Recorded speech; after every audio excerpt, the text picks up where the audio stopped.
News this hour. The Russian crew cargo ship Arctic Sea has been located off the coast of Cape Verde in Western Africa. That's according to the French Defense Ministry. Coast Guard say it's around 740 kilometers offshore, so is still in international waters.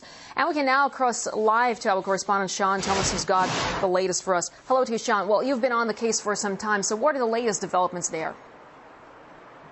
Well, Maria, as you mentioned, it looks like the 2-week-long international search for the Arctic Sea has come to an end.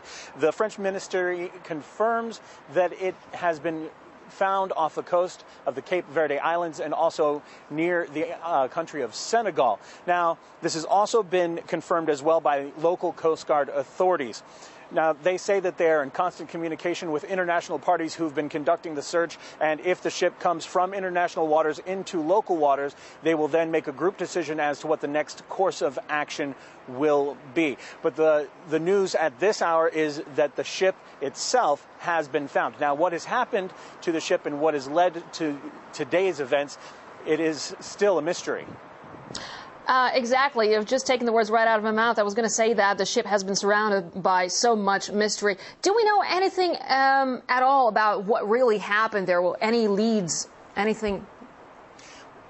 Well, what we do know is that the ship went missing on August 1st. But before that, there were reports that it was boarded on July 24th, and that was in the Baltic Sea.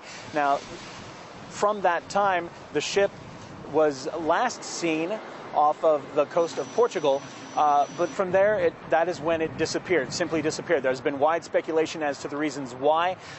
Everything from the ship was carrying arms, that it had been attacked by pirates more than once. In fact, that report coming just from multiple different sources, but also even speculation as to possibly nuclear weapons or nuclear materials on board the ship. But none of this is certain, none of this is official, and also this will all come into play in the next few days. In fact, now that the ship has been found, the next course of action is to get on board the ship and possibly bring it under control so that they can start the investigation process.